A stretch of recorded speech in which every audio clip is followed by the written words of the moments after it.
수박 한 통 요즘 2만 원은 기본이죠. 그런데 집에 와서 자르고 나면 밍밍하고 허연 속살에 화가 난 적 한두 번 아니셨을 겁니다. 두드려보고 꼭지도 살펴보고 사방팔방 흔들어봐도 실패하는 이유는 뭘까요? 저는 과일 유통 일선에서만 18년을 보내며 소비자 상담을 해온 농산 전문가 김동수입니다. 시장에서 만난 어르신들 중엔 수박은 그냥 운이라며 체념하신 분도 많았습니다. 하지만 아닙니다. 실제 농업 실험과 데이터로 입증된 달콤한 수박을 고르는 법이 있어요. 오늘 제가 알려드리는 4가지 기준만 기억하시면 여름 과일 장보기 실패 확률은 거의 0에 수렴합니다. 그럼 지금부터 실패 없는 수박 고르기를 시작해 볼까요? 첫 번째, 꼭지를 보지 마세요. 많은 분들이 꼭지가 마르지 않고 파랗게 살아 있어요. 싱싱한 수박이라고 생각하십니다. 틀렸어요. 꼭지는 수박이 언제 수확됐는지 알려주는 신선도 지표일 뿐 달콤함과는 전혀 상관이 없습니다. 오히려 꼭지 주변 부분을 자세히 봐야 해요. 꼭지 둘레가 살짝 움푹 들어가 있다면 그건 일교차가 큰 환경에서 자란 증거입니다. 낮에는 뜨겁고 밤에는 서늘한 곳에서 자란 수박일수록 당분이 응축돼서 더 달아요. 실제로 경상도 성주나 전라도 고창 같은 수박 주산지에서는 이런 환경 차이를 당도 기준으로 활용하고 있답니다. 두 번째는 배꼽입니다. 수박 아래쪽을 보시면 동그란 자국이 있죠? 이게 바로 배꼽이에요. 이 배꼽이 작을수록 당도가 높습니다. 왜냐하면 수박이 자랄 때 꽃이 떨어진 자리가 바로 이 배꼽인데 꽃이 작았다는 건 그만큼 열매에 영양분이 집중됐다는 뜻이거든요. 반대로 배꼽이 크고 울퉁불퉁하다면 피해주세요. 동전 크기보다 작은 배꼽이 가장 이상적입니다. 세 번째, 줄무늬를 보세요. 하지만 그냥 보는 게 아니라 검은 줄무늬 중심 부분을 유심히 관찰해 보세요. 손으로 만져보면 오돌토돌한 느낌이 나는 수박이 있어요. 마치 힘줄 같은 돌기들이 만져지죠? 이런 수박은 당도가 높을 확률이 매우 높습니다.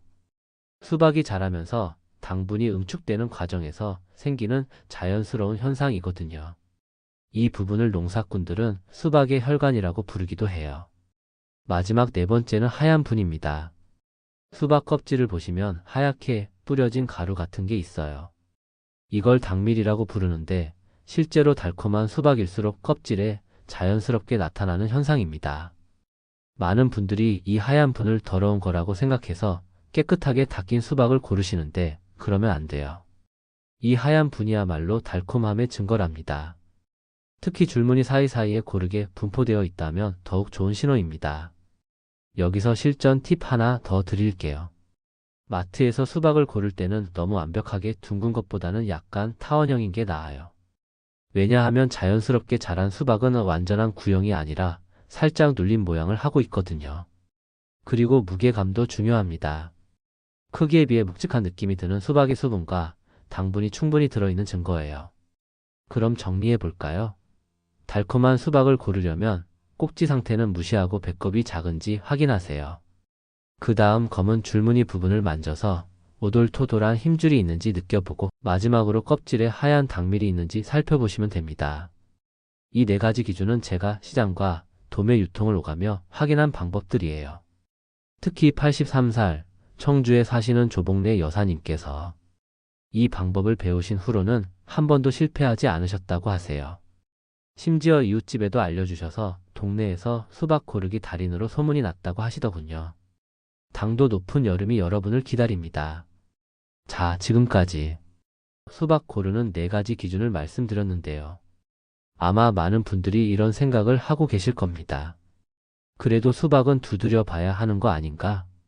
오늘은 왜 두드리기로는 좋은 수박을 고를 수 없는지 그 이유를 명확하게 알려드리겠습니다.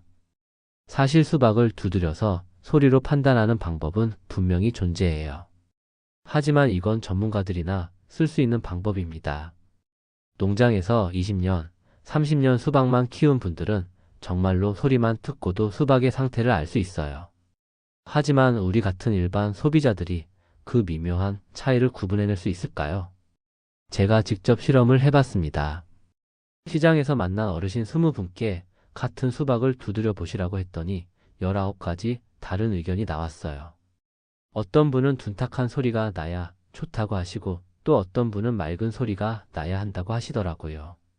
심지어 같은 수박을 다른 부위에서 두드리면 소리도 달라집니다.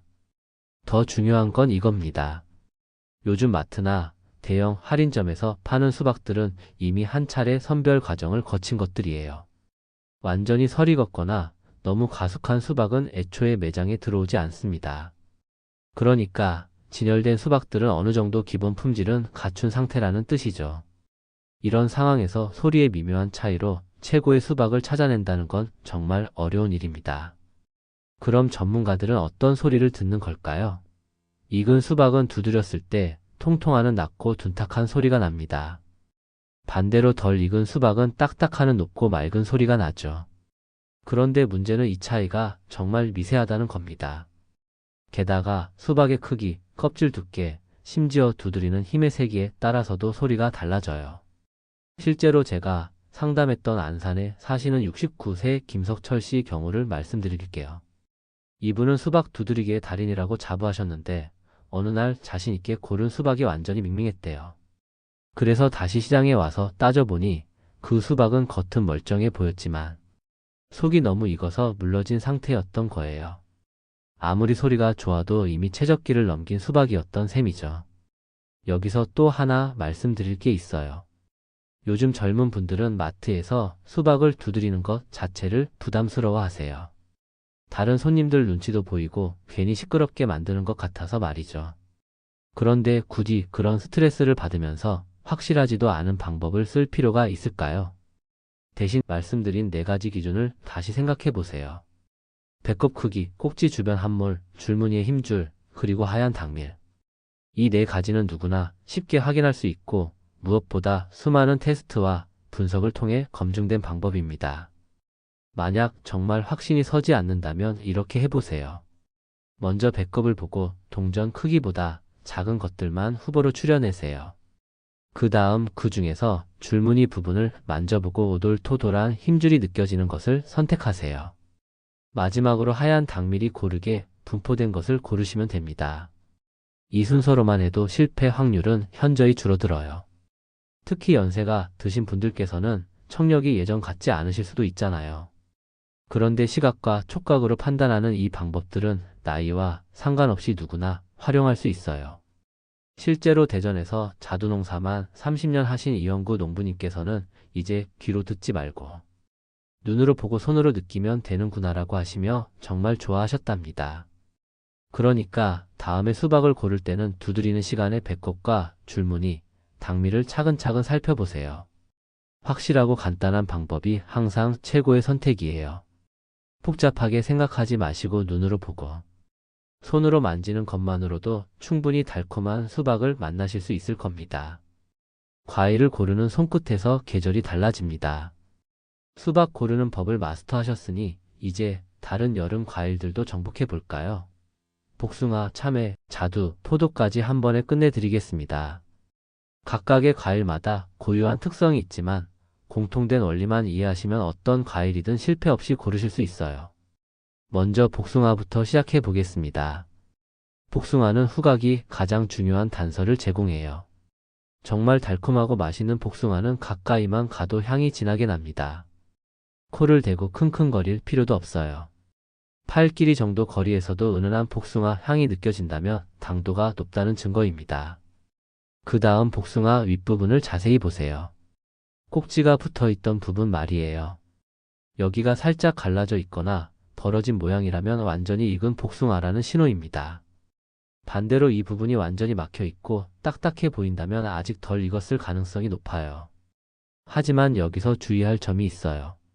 손가락으로 살짝 눌렀을 때 껍질이 푹 들어가거나 주름이 생긴다면 이미 과수 상태일 수 있습니다. 이 경우엔 보관보다는 당일 섭취가 안전해요.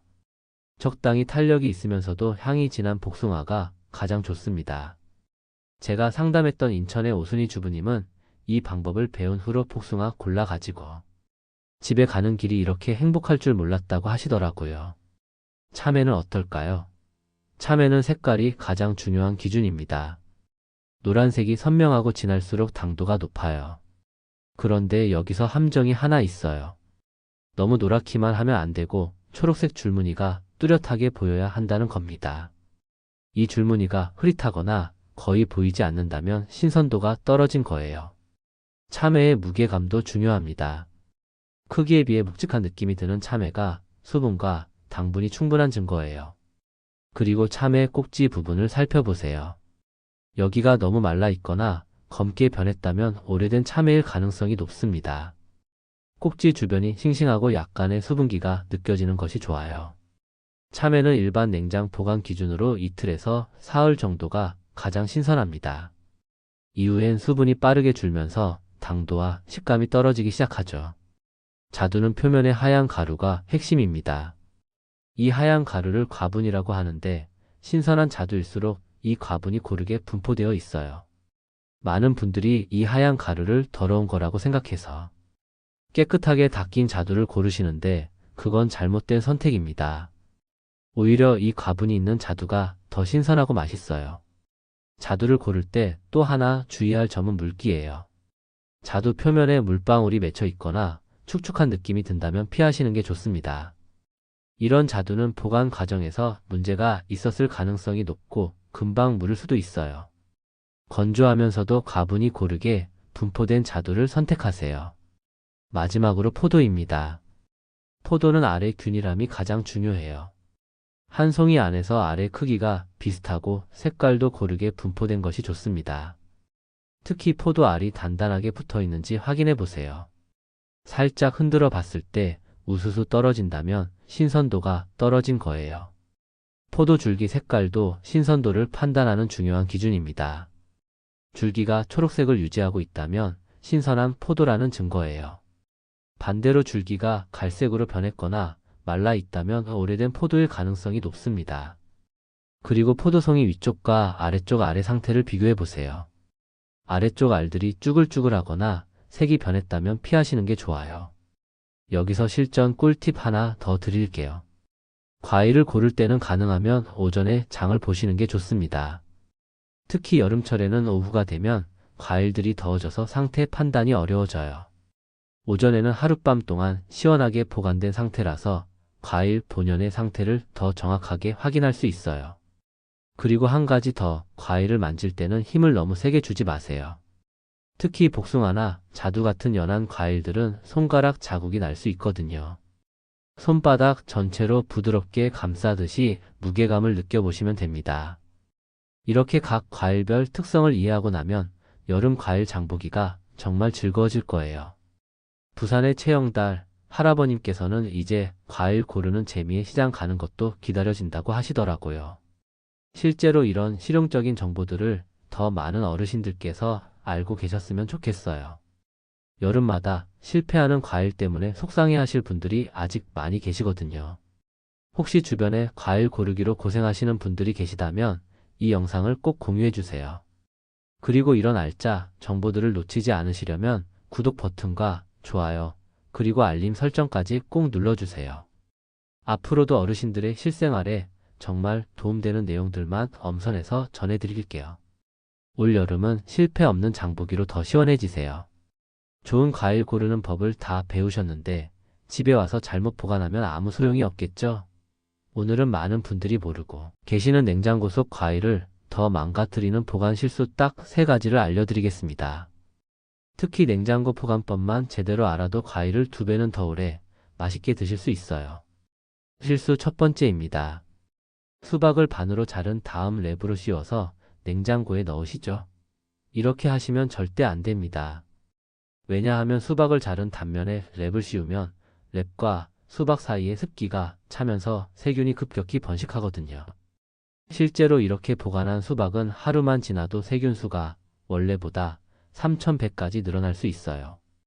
그럼 어떻게 해야 할까요? 수박은 먹을 만큼만 깍둑썰기로 잘라서 밀폐 용기에 넣어 보관하세요. 이때 중요한 건 용기 바닥에 키친타올을 한 장 깔아주는 겁니다. 수박에서 나오는 수분을 키친타올이 흡수해서 세균 번식을 막아주거든요. 이렇게 보관하면 3일에서 나흘까지도 신선하게 드실 수 있어요. 실수 두 번째는 포도 보관법입니다. 많은 분들이 포도를 사자마자 깨끗이 씻어서 냉장고에 넣으시는데 이것도 큰 실수예요. 포도 표면의 하얀 과부는 자연 방부제 역할을 하거든요. 이걸 씻어내면 포도가 금방 물러지고 곰팡이도 쉽게 핍니다. 포도는 씻지 말고 통째로 냉장고에 보관하세요. 다만 보관 용기는 밀폐 용기보다는 구멍이 뚫린 비닐봉지가 좋아요. 적당한 통풍이 되어야 포도가 싱싱함을 유지할 수 있거든요. 그리고 포도를 냉장고에 넣기 전에 상한 알이 있는지 꼼꼼히 확인해서 제거해 주세요. 하나만 상해도 다른 알들에게 번질 수 있어요. 실수 세 번째는 복숭아를 수확 직후 바로 냉장 보관하는 겁니다. 복숭아는 상온에서 후숙이 되는 과일이거든요. 만약 아직 단단한 복숭아를 바로 냉장고에 넣으면 후숙이 불가능해져서 당도 손실이 일어납니다. 복숭아를 사자마자 바로 냉장고에 넣으시면 안 돼요. 아직 단단한 복숭아라면 하루나 이틀 정도 실온에 두셔서 적당히 익힌 다음 냉장고에 넣으세요. 복숭아의 익은 정도는 향으로 판단하시면 됩니다. 복숭아 향이 진하게 나고 살짝 눌렀을 때 약간의 탄력이 느껴지면 냉장고로 옮기실 타이밍이에요. 복숭아를 냉장 보관할 때는 복숭아끼리 닿지 않게 하나씩 키친타올로 감싸주세요. 복숭아는 압력에 약해서 서로 눌리면 금방 멍이 들거든요. 그리고 냉장고 채소칸보다는 일반 냉장실에 보관하는 게 좋아요. 너무 차가우면 복숭아 특유의 달콤함이 줄어들 수 있어요. 참외 보관법도 간단하지만 중요해요. 참외는 껍질째 그대로 냉장고에 보관하시면 됩니다. 참외를 보관할 때는 꼭지 부분을 아래로 향하게 세워서 보관하세요. 이렇게 하면 참외 속 수분이 고르게 분포돼서 더 오래 신선함을 유지할 수 있어요. 그리고 참외는 다른 과일과 함께 보관하지 마세요. 특히 사과나 바나나, 같이 에틸렌 가스를 많이 내는 과일과 함께 두면 빨리 물러져요. 자두는 어떨까요? 자두는 단단한 상태로 샀다면 하루 정도 실온에 두었다가 냉장고에 넣으세요. 하지만 이미 말랑한 자두라면 바로 냉장 보관하시면 됩니다. 자두를 씻지 말고 그대로 보관하는 것도 중요해요. 표면의 과분이 자연 보호막 역할을 하거든요. 여기서 모든 과일에 공통으로 적용되는 중요한 팁 하나 드릴게요. 과일을 냉장고에 넣기 전에 반드시 상한 부분이 있는지 확인하세요. 작은 상처나 멍든 부분이라도 방치하면 다른 과일에게 번질 수 있어요. 그리고 과일별로 보관 용기를 달리 하시는 것도 좋습니다. 마지막으로 냉장고 온도도 중요해요. 과일 보관에 가장 좋은 온도는 영하 1도에서 영상 4도 정도입니다. 너무 차갑지도 않고 너무 덥지도 않은 적정 온도를 유지해 주세요. 현장에서만 18년 수박부터 포도까지 안 다뤄본 과일이 없는 제가 확신하건대 이런 보관법들을 실천하신 광주의 정명숙 할머님께서는 이제 과일 버리는 일이 거의 없어졌다고 하시더라고요. 좋은 과일을 고르는 것만큼 제대로 보관하는 것도 중요하니까 오늘 알려드린 방법들을 꼭 기억해서 실천해 보세요. 지금보다 더 맛있는 여름이 시작됩니다. 지금까지 배운 내용들을 모두 정리해서 실제 장볼 때 바로 활용할 수 있는 체크리스트를 만들어 드릴게요. 휴대폰 메모장에 저장해 두시고 과일 코너에서 꺼내 보시면 정말 유용하실 거예요. 먼저 수박 체크리스트부터 시작하겠습니다. 수박을 볼 때는 이 순서대로 확인하세요. 첫 번째, 배꼽 크기를 보세요. 동전보다 작고 둥근 모양이면 합격입니다. 두 번째, 하얀 당밀이 있는지 확인하세요. 줄무늬 사이사이에 하얗게 분칠한 것처럼 보이면 좋은 신호예요. 세 번째, 검은 줄무늬 부분을 손으로 만져보세요. 오돌토돌한 힘줄이 느껴지면 당도가 높을 확률이 높습니다. 마지막으로 꼭지 주변이 살짝 들어가 있는지 확인하세요. 이 네 가지만 체크하시면 됩니다. 복숭아는 더 간단해요. 일단 향부터 맡아보세요. 팔 길이 정도 거리에서도 은은한 복숭아 향이 난다면 당도가 높다는 증거입니다. 그 다음 꼭지 부분을 보세요. 여기가 살짝 갈라져 있거나 벌어진 모양이면 완전히 익은 복숭아예요. 하지만 손가락으로 눌렀을 때 푹 들어간다면 이미 과숙 상태이니 피하세요. 적당한 탄력감이 있으면서 향이 진한 것이 최고입니다. 참외 체크 포인트는 세 가지예요. 노란색이 선명하고 진한지, 초록색 줄무늬가 뚜렷한지, 그리고 크기에 비해 묵직한 느낌이 드는지 확인하세요. 꼭지 부분이 너무 말라 있거나 검게 변했다면 오래된 참외이니 피하시고요. 자두는 표면에 하얀 과분이 핵심입니다. 이 과분이 고르게 분포되어 있고 표면이 건조한 느낌이면 신선한 자두예요. 반대로 표면에 물기가 있거나 축축한 느낌이 든다면 피하세요. 포도는 아래 균일함을 먼저 보시고 줄기가 초록색을 유지하고 있는지 확인하세요. 살짝 흔들어 봤을 때 알이 우수수 떨어지지 않아야 하고요. 이제 어디서 사는 게 가장 좋은지 말씀드릴게요. 많은 분들이 궁금해하시는 부분이거든요. 결론부터 말씀드리면 장소보다는 여러분이 배운 선별 기준이 더 중요합니다. 실제로 제가 블라인드 테스트를 해봤어요. 같은 날 전통시장, 대형마트, 온라인 직송으로 수박을 각각 5개씩 주문해서 당도를 측정해 본 결과 4가지 기준인 백거, 당밀, 줄무늬 힘줄, 움푹한 꼭지에 부합한 수박은 평균 당도 12브릭스 이상이었습니다. 기준을 벗어난 수박은 9브릭스 이하였어요. 단맛 차이가 확연했죠. 전통시장의 장점은 과일을 직접 만져볼 수 있고 상인분과 대화하면서 정보를 얻을 수 있다는 거예요.